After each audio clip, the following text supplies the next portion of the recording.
이재명 대통령이 인천세관 마약 사건 수사 외압 의혹을 더욱 철저히 수사하라고 지시한 가운데 특히 이 의혹을 처음 제기한 백혜룡 경정과 필요하면 수사검사도 추가하라고 주문하면서 그 배경에 관심이 쏠리고 있습니다.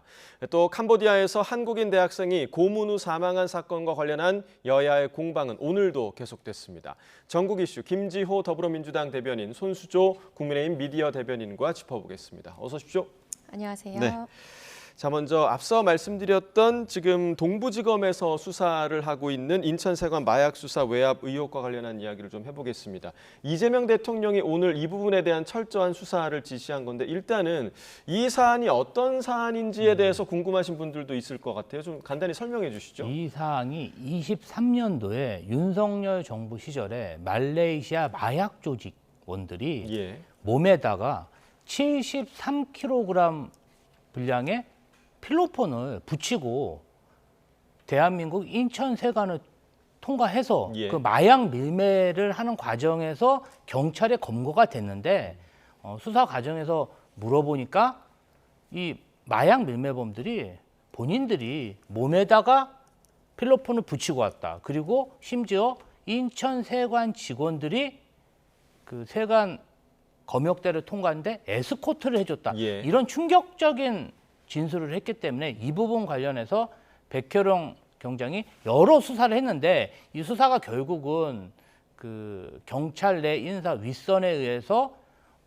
수사가 잘 이루어지지 않았고 그 수사를 은폐했던 경찰 관계자들은 대통령실로 영전하고 이러면서 굉장히 큰 스캔들로 이런 일파만파된 사건입니다. 지금 검경 합동수사본부를 꾸려서 수사를 진행 중인데 이 사건을 담당했던 백혜룡 경찰이 이와 관련해서 매우 전문가고 잘 알기 때문에 이 부분 관련해서 좀 투입을 해서 수사를 강화하려는 그런 모습으로 보입니다. 그러니까 지난 정부와의 관련성을 지금 의심하고 있는 그런 상황일 텐데 왜 오늘 그 이 대통령이 이런 지시를 좀 내렸을까요? 어떻게 그동안 백혜룡 경장이 좌천을 당해서 마약 담당 수사팀장에서 뭐 이렇게 순찰을 도는 순찰대로 이렇게 좌천을 당한 상황이었습니다. 그런데 각종 인터뷰와 국회 청문회 방문해서 여러 가지 이 사건 관련해서 진술을 하는 모습을 대통령이 우연히 본 것 같습니다. 그러면 이 사안 관련해서 국민적 의혹이 있으니 그 사항을 잘 아는 그때 담당자를 수사팀에 보낸 것으로 그렇게 보입니다. 국민의힘에서는 지금 이 사안 어떻게 바라보고 있습니까? 오늘 왜 이런 대통령의 지시가 나왔을까요? 네, 우선 앞서 대변인께서 말씀 주셨던 여러 가지 그 이 사건에 대한 이제 이야기들이 사실상 그 마약 밀매범의 주장입니다. 그래서 그 당시에 그 주장이 사실이 아닌 것에 대해서 뭐 지금 수사도 하고 있지만 이제 그 마약 밀매범의 주장인 것이죠. 그러니까 세관들이 에스코트를 해줬다라든지 그런 이야기들은 하지만 나중에 사실을 확인을 해보니 에스코트를 해준 적도 없고 지목했던 뭐 그 세관도 사실은 출근하지 않았던 사람을 지목하는 등 사실이 아니었습니다. 뭐 녹색 라인을 따라서 갔다고 얘기했지만 사실상 녹색 라인도 없었던 등 여러 가지 그 마약 밀매범의 진술이 사실이 아닌 것으로 드러났고요. 그래서 이거에 대해서 마약 수사에 대해서는 정말 한치의 양보도 없이 수사되어야 된다는 것에서는 전혀 이견이 없습니다. 다만 지금 이러한 사안에 대해서 대통령이 직접 수사 지시를 했다는 것은 저는 이것이야말로 외압이다 이렇게 생각을 합니다. 지금 여러 가지 국정 난맥상 속에서 이재명 대통령이 여러 가지 무리수를 던지고 있는데요. 뭐 가령 예를 들면 애지중지 현지라든지 뭐 냉부의 출연이라든지 여러 가지 뭐 또 이렇게 어려움이 있는데 그 와중에 또 하나의 이 무리수가 바로 이 수사 지시라고 생각을 합니다. 사실 이 백혜룡 경장이라는 분은 전 법무부 장관이었던 한동훈 장관께서 이 거짓말로 일관하는 부분에 대해서 형사며 민사며 다 고소가 된 인물이기도 해요. 그러니까 즉 이 사건의 당사자인 것이죠. 그렇기 때문에 더더욱 이 사건에 본인이 그 피해자라고 주장하는 본인이 그 사건을 수사한다는 것은 세상 어디에도 없습니다. 그렇기 때문에 이러한 대통령의 이 지시는 그 자체가 위법한 지시고 대단히 무리한 그런 위험한 결정이었다 이렇게 판단을 합니다. 네, 대통령의 지시까지 지금 나온 상황에서 이와 관련한 수사에 지금 탄력이 붙을지 좀 지켜봐야 할 대목인 것 같고요. 그리고 최근 캄보디아에서 우리 국민을 대상으로 한 범죄가 잇따르면서 우려가 커지고 있는 상황입니다. 상황입니다. 이재명 대통령 외교적 총력 대응을 지시했는데 지금 이 사안과 관련해서 국민의힘은 이 문제가 공론화가 되니까 뒷북을 치고 있다 이렇게 지금 비판을 하더라고요. 어떻게 보십니까? 뭐 국민의힘이 이 캄보디아 관련 사건 관련해서 평소에 관심을 가지고 뭐 논평을 낸다든지 뭔가 의정 활동을 했으면은 그 진정성에 대해서 의심을 하지 않을 텐데 사실은 이 캄보디안 우리 국민 대상으로 한 범죄 관련해서는 우리 당의 민주당의 박찬대 의원이 굉장히 활발한 활동을 하고 공론을 하는데 일조를 하셨습니다. 예. 아무래도 사실은 캄보디아의 국민소득이 2,400달러에 불과하고 좀 부정부패나 독재 정치가 만연한 데다가 최근에 태국과 전쟁까지 치르지 않았겠습니까? 이러다 보니까 원활한 외교 행정이 잘 먹히지 않은 것 같은데요. 정부에서는 영사 인력을 보강한다든지 경찰 인력을 보강해서 대한민국의 국민을 지키기 위해서 지금 최선을 다하고 있다. 여기에 대통령까지 관련 지시를 했기 때문에 저는 앞으로 잘 보호될 것으로 그렇게 기대되고 있습니다. 지금 뭐 말씀해 주신 대로 박찬대 의원이 한국인 구출에 큰 역할을 한 것으로 전해지고 있고 또 민주당에서는 이러한 사안마저 정쟁의 소재로 활용을 하느냐라고 오히려 역으로 비판을 하고 있는 상황인데요. 네, 소중한 대한민국의 청년이 목숨을 잃은 너무나 안타까운 사안입니다. 이 사안에 대해서는 정말 정쟁이라는 말 단어조차도 입에 올리고 싶지도 않고 그렇게 여야가 뭐 따로 있는 문제가 아니지 않겠습니까? 앞으로의 대책 방지와 예방이 무엇보다도 중요할 텐데 저희들이 지금 문제로 이제 생각을 하고 있는 것은 그런 것입니다. 지금 캄보디아 내의 캄보디아 대사도 지금 3개월째 공석이라는 것이잖아요. 그리고 이 한국에 갔던 대학생 이 친구의 부모님께서 캄보디아에 전화로 신고한 지가 지금 80일이 지났습니다. 80일이 지났는데도 아무 묵묵부답이었다는 것이고요. 우리 정부가 그래서 이 뒷북이 아니냐 빨리 좀 더 조치를 해달라라는 것이고요. 지금 이 학생의 시신조차 지금 저희가 보고 있지 못합니다. 그래서 이런 부분들 캄보디아 내에서 해결돼야 되는 문제들이 많다. 그러니까 조금 더 적극적으로 해달라라는 이야기이고요. 지금 이 캄보디아에서 이 사건이 일어났지만 지금 범죄 조직원이 중국 조직인으로 밝혀졌습니다. 근데 더 놀라운 것은 충격적인 것은 이 캄보디아 사건에 연루된 중국 조직원이 예전에 있었던 강남 마약 그 음료 사건 있지 않았습니까? 학원가에서 어린이에게 마약을 태워서 먹였던 그 사건에 또 연루됐던 동일 인물이라는 것입니다. 그러니까 문제는 이 사건이 또 재발하지 않도록 빨리 우리가 조치해야 되는 것 플러스 국내의 어떤 중국인 범죄에 대해서 우리가 더욱더 경각심을 갖고 무엇보다 자국민의 안전과 생명을 위해서 함께 노력하자라는 것입니다. 네, 지금 손 대변인 말씀해 주신 것처럼 국민의힘에서는 이번 납치 사건에 중국인 범죄 조직이 연루된 점을 겨냥하면서 중국인에 대한 규제를 압박하고 나섰는데요. 여야의 입장을 차례대로 듣고 이야기 나눠보겠습니다. 캄보디아, 미얀마, 태국 등 여러 나라에서 중국계 범죄 조직이 한국인을 납치해 범죄에 강제 동원하는 일이 급증하고 있습니다. 국내에서 검거된 외국인 범죄자 가운데 중국 국적자가 44.5%에 달하고 있습니다. 그런데 정부는 지난달 29일부터 아무런 대책 없이 중국인 단체 관광객에 대해서 무비자 입국을 허용했습니다. 국민의힘은 이런 사건에 대해서 국가적 차원에서 대승적 차원에서 공감을 표하고 함께 머리를 맞대는 것이 공당의 자세일 것입니다. 사건이 있을 때마다 그렇게 대통령과 정부의 발목을 잡고 늘어지는 그런 태도는 이제 그만 멈추어야 합니다. 자, 이번 사안에 중국인 범죄 조직이 연루가 됐다. 그래서 이제 국민의힘은 중국인에 대한 규제를 해야 한다라고 주장을 하면서 구체적으로 중국인 3대 쇼핑 방지법을 당론으로 추진하겠다 이렇게 밝혔습니다. 이 부분 좀 어떻게 보십니까? 중국인 조직폭력배가 범죄를 저질렀기 때문에 모든 중국인들은 잠재적 범죄자라서 그러면 이러한 법률을 추진했다는 것이지 저는 그러한 시각은 좀 문제가 있지 않나 싶습니다. 범죄는 일본인도 저지를 수 있고 미국인도 저지를 수 있고 중국인도 저지를 수 있는데 일부의 범죄자를 전체 대상 국가로 치환해서 이렇게 혐오적인 표현을 공당에서 아무렇지도 않게 표현하는 것 자체가 저는 좀 잘못됐다고 생각하고요. 물론 대한민국 국민보다 뭔가 특혜를 받고 불합리한 측면이 있다면 이 부분에 대해서는 제도적으로 고치고 문제 제기하는 게 맞습니다. 다만 중국인이라는 이유로 이 사람들을 뭔가 제한하고 압박을 가한다는 거 이거 정말 무시무시한 그런 생각으로 들어요. 예를 들어서 대한민국 서울의 부동산 관련해서 가장 많은 부동산을 보유하고 있는 국적인은 미국인이랍니다. 한 6천 채 정도 가지고 있다고 하거든요. 그러면 중국인은 집을 가져도 되고 안 되고 미국인은 집을 가져도 되는 겁니까?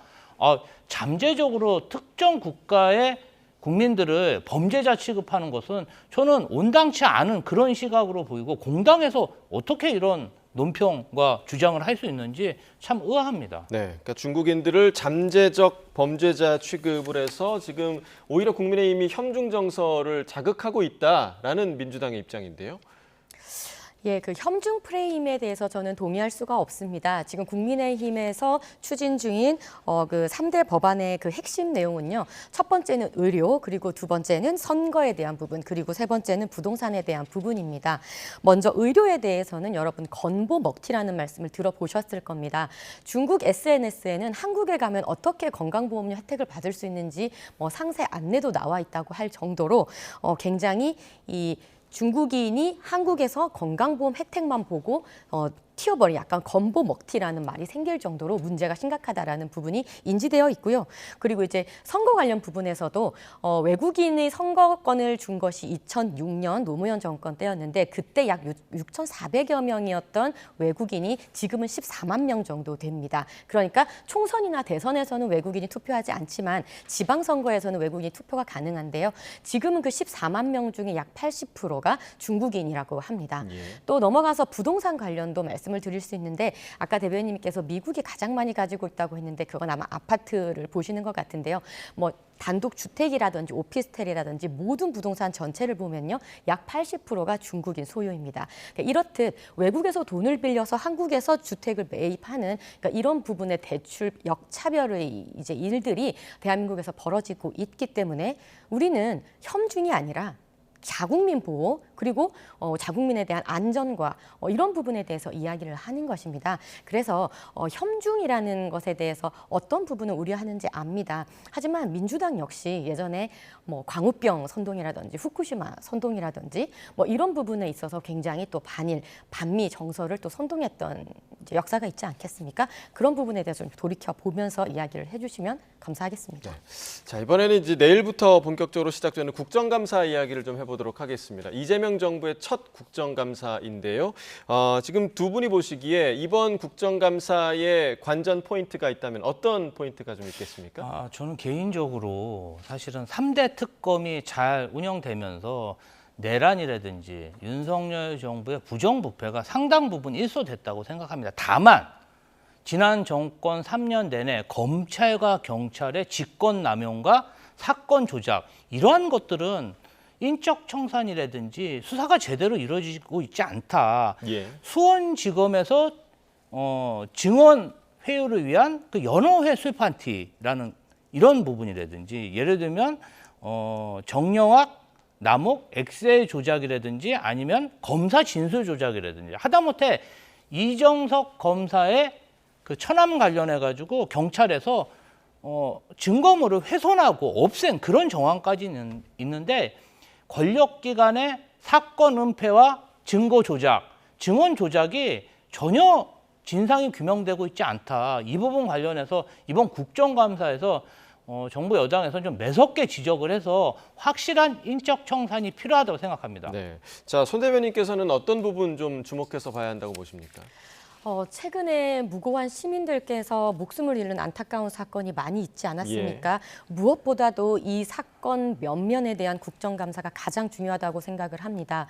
국가정보원 화재로 인해서 애쓰시던 공무원께서 사망을 하셨고 또 양평 그 공무원도 특검의 어떤 피해에 의해서 그 고문에 의해서 또 목숨을 달리하셨고 이런 또 캄보디아에서 우리 학생이 또 그렇게 목숨을 달리하는 이런 안타까운 사건들의 면면에 대해서 국정감사가 진행이 되어야 된다고 생각을 합니다. 지금 국정감사를 둘러싸고 이러한 사건과 더불어서 여러 가지 또 핵심 키워드들이 있습니다. 뭐 예를 들면 김현지 부속실장에 대한 어떤 국정감사라든지요. 오늘 보니까 들어오기 전에 보니까는 결국은 이제 국정감사 증인으로 채택이 안 된 것으로 이렇게 뉴스를 봤는데요. 그러니까 결국은 무엇을 숨기기 위해서 과연 이 이재명 정권은 이렇게 독주를 하고 있는 것인가라는 부분에 대한 국민들의 그런 검증 욕구도 굉장히 강하다고 생각을 합니다. 결국 지금 이재명 정권이 취임 이후에 이 지지율이라는 것이 우하향하며 하락 곡선을 그리고 있는데요. 또 다가오는 지방선거의 지지율이나 이런 것을 봤을 때도 결국 국민들이 이 정권을 지지할 것이냐 아니면 심판할 것이냐의 지지율을 봤을 때 이 심판에 대한 목소리가 지금 높은 상황입니다. 이런 국민들의 목소리를 결국 국정감사 안에서 야당의 목소리로 제대로 내는 것이 필요하다고 생각을 합니다. 네, 이번 국정감사가 시작되기 전부터 사실 주목을 받았던 부분이 바로 증인 채택 여부였습니다. 그러니까 조희대 대법원장이 나올 것이냐 아니면 지금 조금 전에 얘기하셨던 김현지 대통령실 부속실장이 나올 것이냐. 일단 조희대 대법원장 내일 대법원 국감이 있습니다. 그러니까 내일과 15일 두 차례 진행될 예정인데 대법원장 출석할 걸로 예상하십니까? 저는 조희대 대법원장이 법과 원칙을 지키는 소신이 있으신 분이기 때문에 국회법에 따라서 정당하게 결의된 증인 출석 요구에 대해서 잘 준법 활동을 하실 거라고 생각하고요. 나오시면 사법개혁 관련해서 대법관을 증언하는데 불과 10명 남짓의 대법관을 증언하는데 왜 1조 4천억 원의 비용이 드는지, 그리고 우리나라 대법관은 왜 강남의 75평 100억대 사무실에서 꼭 근무해야 되는지, 그리고 지기현 판사의 유흥주점 접대 관련해서 어떻게 그런 결과가 나왔는지, 그리고 왜 압수수색 영장을 발부해주지 않는지 이 부분 관련해서 소상하게 국민 앞에 좀 설명을 해주셨으면 좋겠습니다. 그러니까 민주당에서는 지금 조희대 대법원장이 만약에 출석하지 않으면 동행명령장 발부 같은 이런 방법까지 지금 고려하고 있는 상황이다라고 전해지고 있는데 이 부분 좀 어떻게 보십니까? 글쎄요. 조희대 대법원장을 청문회에 세우고 또 국정감사에까지 세우려고 하는 민주당의 목적은 사실상 대변인께서 말씀 주셨던 어떤 평수의 문제라든지 뭐 그런 것보다는 사실상 현재 재판 중인 피의자 신분으로 재판 중인 이재명 대통령에 대한 그 재판에 유죄 취지 파기 환송을 한 것에 대한 것을 따져 묻기 위한 정치 보복성 성격이 강하다고 생각을 합니다. 그렇기 때문에 이번 이제 조희대 대법원장이 제 생각에는 국감에 출석하기는 어려워 보인다 이렇게 생각이 드는데요. 말씀 주셨던 그 국회법이라는 것이 그렇게 국회법을 따를 것이면 왜 김현지 부속실장은 나오지 않는 것이냐 이렇게 되물을 수밖에 없고요. 사실 지금 재판 중에 있는 사안에 대해서 조희대 대법원장이 국회에 나와서 그 전원 합의체의 결과에 대해서 세부 내용을 말하는 것은 그것은 위법적인 것입니다. 그렇기 때문에 민주당에서 계속 대법원장 보고 나와서 그 전원 합의체 내용에 대해서 따져 묻는다면 그것은 법을 어기라는 것과 다름없습니다. 그렇기 때문에 이것은 동행명령장을 발부하던 뭐 이준숙 위원장에게 했듯 수갑을 채우던 이것은 전혀 말이 되지 않는다, 위법적인 것이다라는 것을 다시 한번 말씀드립니다. 네, 그동안 이제 대법원 국감에서는 관례상 대법원장이 나와서 인사말을 하고 이석하는 것이 이제 그동안의 관례였는데 내일 국감에서 모습을 드러낼지 좀 주목해봐야 할 것 같고요. 그리고 이제 말씀해주신 김현지 부속실장 출석과 관련해서는 민주당 내부에서도 조금 이견이 있는 것 같더라고요. 지금 뭐 정리가 된 바가 있습니까? 글쎄요. 저는 사실은 국민의힘에서 여러 가지 의혹 제기를 하고 있는데 김현지 부속실장이 금 거부기를 받았습니까? 나토 순방 가는데 자기 지인을 전용기에 태우고 갔습니까? 그림을 받았습니까? 무슨 부정부패를 했습니까? 지금 국민의힘에서 주장하는 김장경 의원이 가짜 학위 신구대를 나왔다고 하면서 신구대 교수인 김인호 산림청장이 은사인 김현지 비서관이 뭐 추천해서 됐다. 이거 완전 날조된 허위 의혹을 제기한 거 아니겠습니까? 그리고 창원에 있는 모 국민의힘 시의원은 무슨 자식을 나눴다. 경제 공동체다. 이거 인격 살인 아닙니까? 전혀 사실도 아닌 얘기를 국민의힘 당적에 있는 인사들이 마구 모욕적인 얘기를 하고 있습니다. 저는 이 부분 관련해서 물론 1급 공무원이고 80명 중에 1명 비서관이기 때문에 국회에서 요구를 하면 출석할 수도 있다고 생각합니다. 그런데 국회에 의결이 돼야 출석을 할 거 아닙니까? 양당이 합의를 해야 되는데 합의를 못해서 못 나가는 거 가지고 예. 마치 법을 어긴 것처럼 마치 무슨 범죄를 저지른 것처럼 이렇게 얘기하는 것은 온당치 않다. 의혹을 제기하려면 가짜 뉴스를 제기하지 말고 팩트를 가지고 제기해야 된다. 그리고 인격 모욕은 하지 않았으면 좋겠습니다. 네, 앞서서 이제 증인 채택이 안 된 소식을 들었다라고 얘기를 해주셨는데 지금 김현지 부속실장과 관련해서는 국민의힘 측에서 6개 상임위에서 증인 출석 요구를 했다라는 부분이 알려지면서 이 6개 상임위에서 요구한 것 자체가 정쟁의 의도 아니냐라는 비판도 있거든요. 글쎄요, 김현지 부속실장 그리고 전 총무비서관이죠. 김현지 논란은 사실상 이재명 정권과 민주당이 자초한 측면이 강합니다. 사실상 김현지의 이름을 국민께서 처음 들었던 것은 아마 강유정 전 대변 그 여성가족부 후보 장관 후보자에 대한 그 얘기를 본인의 권한도 아닌 인사 관련된 분이 아닌 김현지 총무비서관이 연락을 했다는 것에 대해서 왜 이 사람은 월권을 하는 것이지? 라는 것에서 시작이 된 것 같습니다. 그런데 그 이후에 벌어지는 일련의 사건들이 굉장히 무리수였죠. 일단 보직을 갑자기 변경을 하면서 국감에 꼭 출석해야 되는 총무비서관이 아닌 굳이 출석을 하지 않아도 되는 부속실장으로 이렇게 급격하게 보직을 변경하는 무리수. 그리고 이 부분에 대해서 또 우상호 정무수석과 또 당내의 목소리가 많이 달랐는데도 불구하고 국회가 동의하면은 나가겠다. 이것은 마치 눈 가리고 아웅이죠. 국회가 동의할 리가 없지 않습니까? 짜고 치는 고수톱처럼 당연히 나오지 않게 숨기는 듯한 모습을 보이는 것들이 무리수였습니다. 그렇기 때문에 앞서 대변인님이 말씀했던 진짜 거짓 뉴스, 가짜 뉴스 같은 일들이 일파만파되고요. 지금은 김현지 부속실장과 관련해서 뭐 간첩설, 이른바 그리고 동부경기연합과 뭐 유착설이라든지 갖은 논란들이 굉장히 우후죽순으로 터져나오고 있습니다.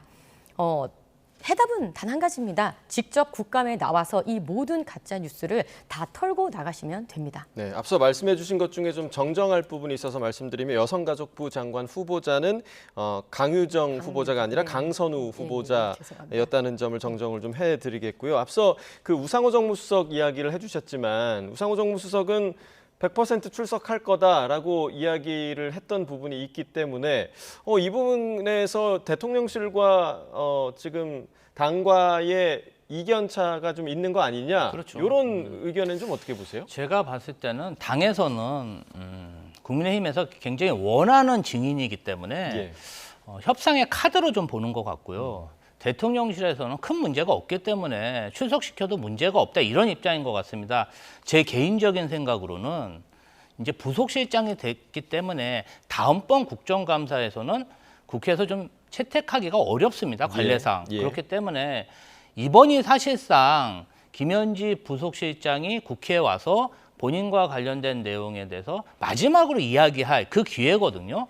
대통령실에서 당을 좀 잘 설득해가지고 왜냐하면은 대통령의 국정 철학 자체가 선출직에 대해서 행정부가 정직하고 공손한 그런 태도를 보여줘야 된다. 그리고 국민 주권 시대에 많은 국무위원들과 수석 비서관들이 공개적으로 회의를 하고 공개적으로 질의응답을 하고 있지 않습니까? 그런 면에서 봤을 때는 이번에 김현지 부속실장이 국감에 나와서 본인과 관련된 것에 대해서 가짜 뉴스에 대해서 명명백백히 답변을 하는 게 예. 좋다. 저는 그렇게 생각하고 있습니다. 오히려 나와서 답변을 하는 게 네, 좋겠다. 이번이 기회다. 의견이시죠? 당을 설득할 필요가 있다. 이렇게 생각됩니다. 알겠습니다. 자, 마지막으로 우리 양평군청 공무원 사망 관련한 이야기를 좀 나눠보도록 하겠습니다. 김건희 특검의 수사를 받던 양평군 공무원이 사망을 하면서 정치권의 공방이 좀 커지고 있는 상황인데 국민의힘에서는 특검의 강압 수사로 인한 비극이다. 이렇게 주장을 하고 있는데 이 부분 좀 어떻게 바라봐야 합니까? 네, 정말 그 특검에 정말 이성을 잃은 그 칼날이 결국 국민의 힘도 베더니 끝끝내 국민까지 베게 되는 이런 정말 참혹한 이제 상황에 이르렀습니다.